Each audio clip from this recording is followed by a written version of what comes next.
माझ्या वयाची पोरं निवांत झोपलेत आणि मी करतोय कुटी आणि टाकतोय. गुरं सांभाळणं हे सोपं काम नव्हे मित्रांनो.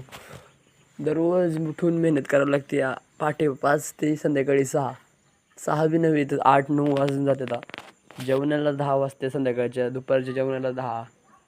गाया म्हणजे काय सोपं काम नाही. दररोजचे जवळजवळ 10 गाय आहेत. एका टायमिंगला 10 टप लागतात. दररोज 10 कुटी संध्याकाळची बी एकदम करून ठेवायची नियोजन. हे सर्व करावं लागतं. एवढं सोपं नव्हे गाय सांभाळणं म्हणजे. आणि त्याचमध्ये आपल्या गायांच्यात एवढं काही प्रॉफिट राही नाही आजकाल. एवढं काम करून सगळं काही प्रॉफिट राही नाही. गाया तर काय पाळायला परवडणार. तरी पण चाललंय बळजबरीच्या जोरावर चाललंय. गाया शेवटी काय विकण्यासाठी काढल्या होत्या, पण काय विकायला तर एक गाय 10,000ला मागतात. मग काय विकून काय फायदा तर नाही त्यात. एक गाय विकली तर 10,000 1,00,000 आहेत आणि त्यांना आत्ताच 1,00,000 खर्च झाला आहे गायांना जवळपास. एवढं सोप्या गाया नव्हे या. गायांना कुटी टाकली मस्तपैकी वाहण्याचं काम चालू आहे.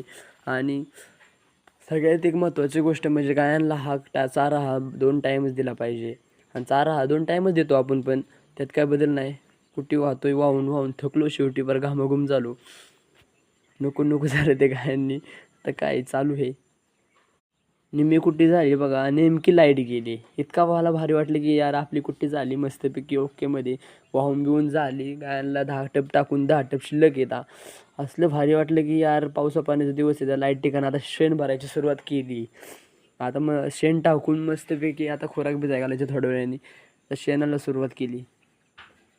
आता शेण भरून टाकण्याचं काम चालू केलेलं आहे.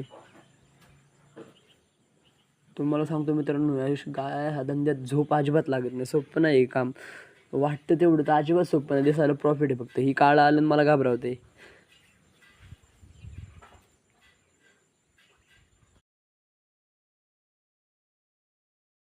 गायांना मस्तपैकी गोंजरून घेतलं मित्रांनो.